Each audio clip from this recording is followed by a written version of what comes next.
For the people who lived nearby, it was just another quiet house. The curtains stayed closed most of the time. The children were rarely seen. The family kept to themselves. Nothing about the home suggested it would soon become one of the most disturbing crime scenes Oklahoma had ever witnessed. Then investigators walked through the front door. What they found inside would reveal months of preparation. Notes, research, plans, evidence that raised a question detectives would spend years trying to answer. How could two teenage brothers quietly prepare to destroy their own family without anyone realizing what was happening? This is what we know. Broken Arrow, Oklahoma was known as a peaceful suburb outside Tulsa.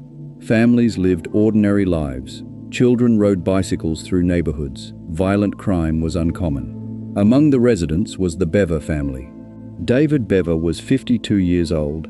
He worked to support his wife April and their 7 children. April, 44, spent much of her time caring for the family at home. The Bevers lived privately. Most of the children were homeschooled. Neighbors later told investigators they rarely spoke with the family. Some said they occasionally saw the children outside, but interactions were brief. The family simply preferred to stay to themselves. Nothing about that privacy suggested violence, at least not from the outside. Inside the home lived Robert Bever, who was 18 years old. His younger brother Michael was 16. Then there were their younger siblings, Autumn, Daniel, Christopher, Victoria, and Crystal. To outsiders, they appeared to be another large American family living quietly away from attention. But investigators would later discover that the quiet had hidden something far darker.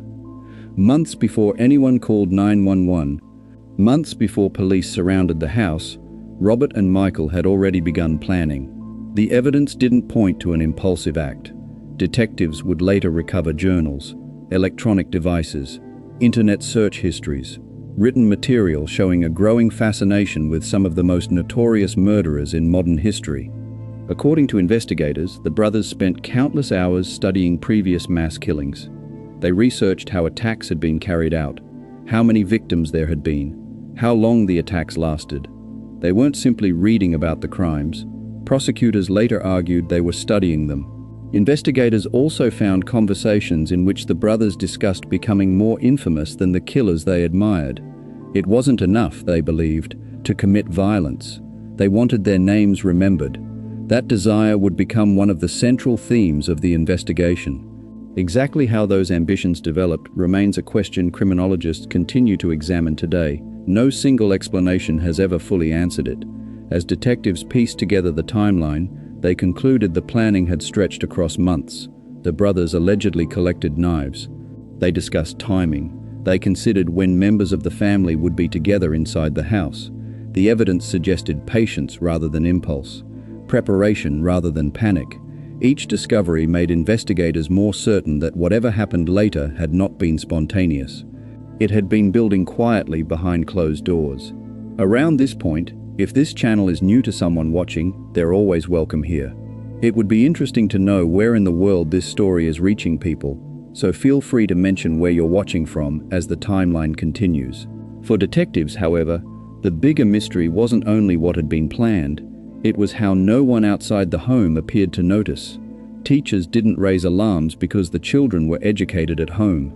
Neighbors described the family as distant, but not openly troubled. There were no obvious public warnings pointing toward what investigators would later uncover. That absence of visible warning signs has remained one of the most unsettling parts of the case. How much can exist behind closed doors without anyone knowing? As July 2015 continued, life appeared ordinary. David went to work. April cared for the children.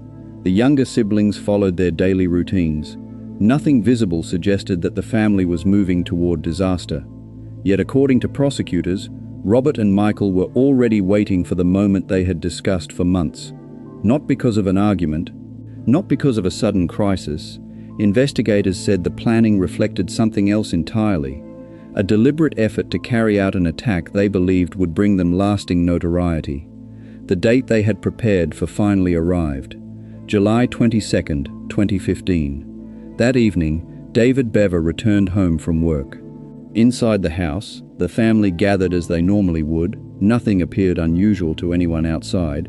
There were no flashing lights, no emergency calls, no indication that within minutes, the Bever home would become the scene of one of the deadliest family murders in Oklahoma history. What happened after David walked through that front door would leave 5 family members dead, 2 children fighting for their lives, and investigators uncovering evidence of a plan far larger than anyone first imagined. The first attack began only moments later. The evening of July 22, 2015, began like many others at the Bever home in Broken Arrow, Oklahoma. David Bever returned from work and joined the rest of the family inside the house. Nothing visible suggested that the family was about to experience an unimaginable tragedy. According to investigators, Robert Bever, 18, and Michael Bever, 16, had already decided that this would be the night they would carry out the plan they had spent months preparing. They armed themselves primarily with knives. Their father was the first to be attacked. Investigators said David Bever suffered multiple stab wounds as he fought to defend himself and his family. Despite his efforts, he was quickly overwhelmed. The violence did not stop there. The brothers then attacked their mother, April Bever. She also suffered multiple stab wounds. As the attack spread through the house, the younger children became targets. The assault moved rapidly from room to room. Daniel Bever, who was 12 years old, was fatally stabbed. Christopher Bever, just 7 years old, was also killed. 5-year-old Victoria Bever did not survive her injuries. Later examinations found that each of the victims had sustained multiple stab wounds, reflecting the sustained nature of the attack. Experienced investigators would later describe the crime scene as one of the most disturbing they had encountered. Amid the chaos, 2 sisters were still alive. 13-year-old Autumn Bever had been critically injured. Despite those injuries, she managed to get out of the house. What she did next would become one of the most important moments in the entire case. She called 911. The recording captured a teenager who had suffered severe injuries, but was still able to tell emergency dispatchers that members of her family had been stabbed. Her call immediately changed the course of events. Police officers and emergency medical personnel were dispatched to the home without delay. Inside the house, 2-year-old Crystal Bever had also survived the attack, although she was critically injured and in urgent need of medical care. Every minute now mattered. As officers rushed toward the address, they knew only that multiple people had reportedly been stabbed. They did not yet understand the scale of what awaited them. Cases like this are one reason this channel focuses on complete timelines rather than headlines alone. Understanding exactly how events unfolded matters, because the details often explain far more than the first reports ever could. Within minutes, Broken Arrow police officers arrived. They entered a scene unlike anything they had expected. Several victims were found inside the home. Emergency crews immediately began searching for survivors while securing the residence. Autumn and Crystal were rushed to nearby hospitals in critical condition. Doctors worked to save both girls. Meanwhile, officers began searching for the 2 teenage brothers. The search did not last long. Robert and Michael Bever were located nearby and taken into custody without a prolonged confrontation. As the immediate danger ended, investigators turned their attention to documenting the scene. Every room had to be photographed. Every piece of evidence had to be collected. Detectives knew they were dealing with multiple homicide victims, but they still did not know why the attacks had happened. At first, investigators considered whether the killings might have resulted from a family dispute or some sudden emotional crisis. That possibility quickly began to fade. Evidence collected inside the home pointed towards something much different. The crime scene itself suggested preparation. Nothing indicated a spontaneous outburst. As detectives expanded their investigation, they recovered journals, electronic devices, written material, and internet search histories. Those discoveries fundamentally changed their understanding of the case. According to investigators, the murders inside the Bever home had never been intended as the final objective. Prosecutors later said the brothers had discussed continuing their attacks after leaving the house. What about ammunition and bullets? Yes, I was just getting to that. Okay. It was like 3 days prior, and I was like, how am I going to get those guns? So I was like, okay, we'll pick them after we kill them. And I was like, now all we need is ammunition. I found this website, bulkammo.com. they do like 2-day shipping on thousands of rounds of ammunition. So I bought 2,000 rounds of 45 caliber ACP total metal jacket ammo for the Glocks. 1,000 rounds for me, 1,000 rounds for my brother. And I bought some of 250 rounds of 00 buckshot for the mom. Investigators alleged they planned to obtain supplies, travel to other locations, and kill as many additional people as possible. The goal, according to the evidence presented during the investigation, was notoriety. Detectives also found material showing extensive research into previous mass killings. The brothers had allegedly studied casualty numbers, methods used by other offenders, and ways they believed they could exceed them. The family, investigators concluded, had been the first target, not the last. That realization changed how law enforcement viewed the entire case. Had the attack unfolded differently, had emergency responders arrived later, investigators believed there was a real possibility that the violence could have extended beyond the Bever home. For detectives, one fact became increasingly clear. The 911 call placed by Autumn Bever had interrupted the timeline the brothers had allegedly planned. Her actions brought police to the scene before investigators believed the next phase could begin. As the surviving sisters fought for their lives in hospital, detectives continued interviewing Robert and Michael. Their statements varied over time, but physical evidence, forensic findings, and the materials recovered during the investigation formed the foundation of the prosecution's case. The question was no longer simply who had carried out the murders. The evidence overwhelmingly answered that.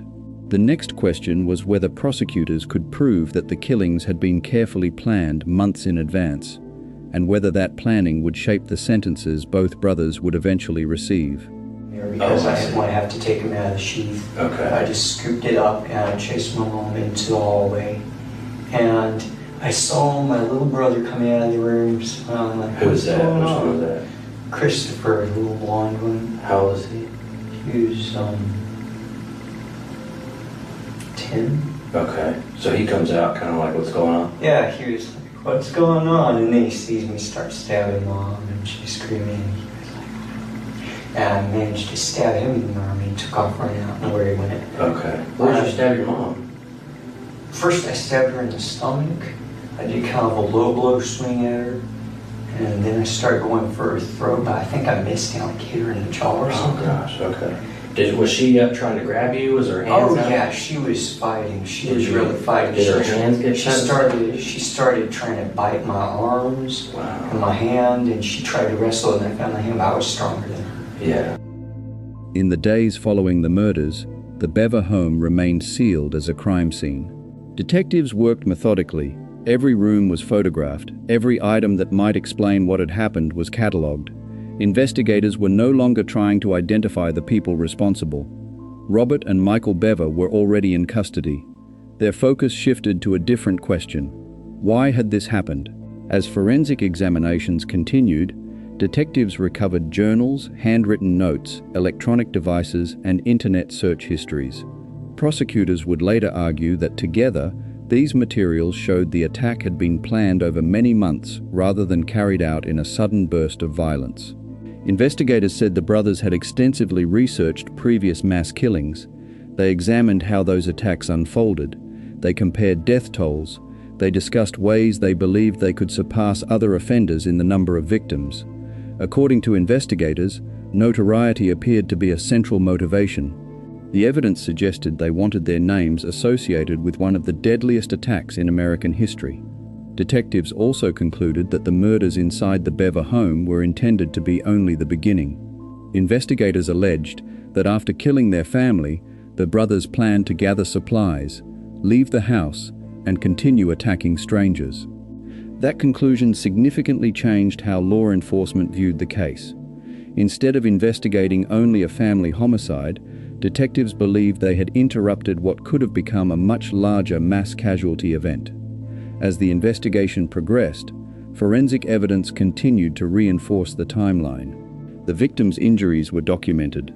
The crime scene was reconstructed. Physical evidence connected both brothers to the attacks. During interviews, Robert and Michael gave varying accounts. Some details changed over time. but prosecutors argued that the physical evidence was far more reliable than the statements made after the arrests. The journals, digital records, and planning materials became central pieces of evidence. They painted a picture of preparation rather than impulse. Months after the investigation began, prosecutors formally filed multiple counts of first-degree murder and assault. The legal process would take different paths for each brother. Robert Bever was 18 years old when the murders occurred. As an adult under Oklahoma law, he faced the full range of criminal penalties. In 2016, Robert pleaded guilty to multiple counts of first-degree murder and assault. During the court proceedings, he admitted his role in the killings. The guilty plea meant there would be no lengthy trial to determine whether he had committed the crimes. Instead, the court focused on sentencing. The judge imposed 5 consecutive life sentences without the possibility of parole for the murders. Additional prison terms were ordered for the attacks on Autumn and Crystal Bever. For the families of the victims and the surviving sisters, the sentencing marked the end of one legal chapter, but another was only beginning. Michael Bever had been 16 years old at the time of the attacks. Because he was a juvenile, his case was shaped by evolving legal standards in the United States concerning life sentences for offenders under the age of 18. Initially, Michael also received life without the possibility of parole. However, while his appeals moved through the courts, legal decisions from higher courts changed how mandatory life without parole sentences for juveniles could be imposed. Those rulings required judges to consider the individual circumstances of juvenile offenders before imposing the harshest possible sentence. As a result, Michael's sentence was reconsidered. Eventually, he was resentenced to life in prison with the possibility of parole after serving the required number of years established by the court. The resentencing did not overturn his conviction. He remains incarcerated. The legal outcome reflected changes in juvenile sentencing law rather than any dispute about his involvement in the murders. While the courtroom proceedings continued, the 2 surviving sisters faced a very different challenge. Autumn and Crystal had survived severe injuries.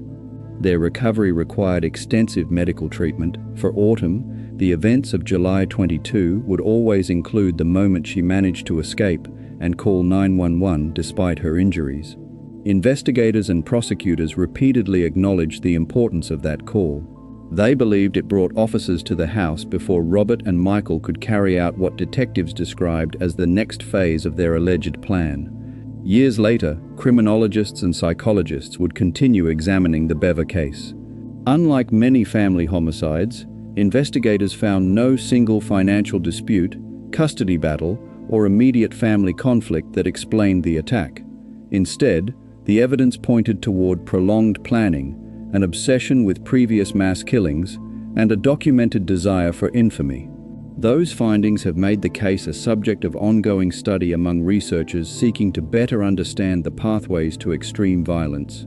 Even with thousands of pages of investigative records, some questions remain difficult to answer. Not every motive can be measured, not every decision can be fully explained, but the evidence presented in court established one conclusion beyond reasonable doubt. The murders were deliberate. They had been planned.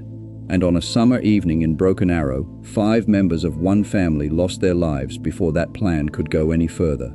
The final chapter of the story is not about the perpetrators. It is about the lasting impact on the survivors, the community, and the lessons investigators believe can still be drawn from one of Oklahoma's most devastating family murder cases. The criminal cases against Robert and Michael Bever brought the legal proceedings to a close. For the surviving members of the family, however, the consequences of July 22, 2015 would continue long after the courtroom emptied. Autumn Bever and her younger sister Crystal survived the attack after receiving emergency medical treatment. Their recoveries required extensive care, and much of their lives since then has remained private. Authorities and family members have generally sought to protect their privacy, particularly because they were children when the murders occurred. Investigators have consistently recognized the importance of Autumn's actions on the night of the attack. Despite suffering severe injuries, she escaped the house and called 911. Law enforcement officials have stated that the emergency call brought officers to the scene before the brothers could carry out what investigators believed was the next stage of their plan. The victims of the attack were David Bever, 52, April Bever, 44, Daniel Bever, 12, Christopher Bever, 7, and Victoria Bever, 5. Friends, extended family, and members of the Broken Arrow community remembered them not for the circumstances of their deaths, but for the lives they had lived. As with many family homicide cases, those left behind faced the difficult task of mourning while an intensely public criminal investigation unfolded. The Bever murders also became the subject of continued academic interest. Criminologists have examined the extensive planning documented by investigators. Psychologists have studied the brothers' reported fascination with previous mass killers and the role that the pursuit of notoriety may have played in the case. Researchers often point to the Bever case when discussing pathways to targeted violence, while also emphasizing that no single factor can predict or explain why an individual commits such an act. The case has also been discussed in legal circles because of Michael Bever's age at the time of the murders. He was 16 years old when the crimes occurred.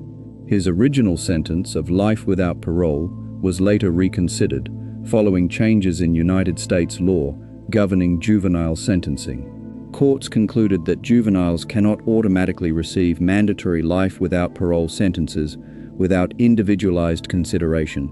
Michael was ultimately resentenced to life imprisonment with the possibility of parole after serving the required number of years established by the court. He remains incarcerated. Robert Bever, who was 18 at the time of the murders, remains in prison serving 5 consecutive life sentences without the possibility of parole, along with additional sentences for the assaults on his surviving sisters. Although the criminal proceedings have ended, the case continues to be referenced in discussions about violence prevention. Investigators have noted that the brothers' writings and digital records revealed months of planning and an intense preoccupation with previous mass killings. Those findings have reinforced the importance of recognizing concerning patterns of behavior, while also acknowledging that predicting violent acts remains extraordinarily difficult. The case serves as a reminder that some of the most serious threats can develop in isolation, without drawing attention from neighbors or the broader community. At the same time, experts caution against assuming that privacy, homeschooling, or an interest in crime by themselves indicate future violence. Risk assessment depends on a combination of behaviors and circumstances rather than any single characteristic. More than a decade later, the Bever family murders remain one of Oklahoma's most devastating criminal cases. The lasting significance of the case lies not only in its brutality, but also in the evidence of deliberate planning, the legal questions surrounding juvenile offenders, and the role that one survivor's 911 call played in preventing investigators' feared next phase of the attack. The reason this channel examines cases like this is to understand the complete story beyond the headlines and to remember the people whose lives were changed forever. If you find value in careful, evidence-based documentaries, following along helps ensure these cases continue to be documented with accuracy and respect. For investigators, the case eventually reached a clear legal conclusion. For the surviving family members, the community of Broken Arrow, and those who continue to study acts of extreme violence, its impact has never completely disappeared. The names most worth remembering are not those of the perpetrators, but of David, April, Daniel, Christopher, and Victoria Bever, whose lives ended on July 22, 2015, in a tragedy that forever changed one Oklahoma family.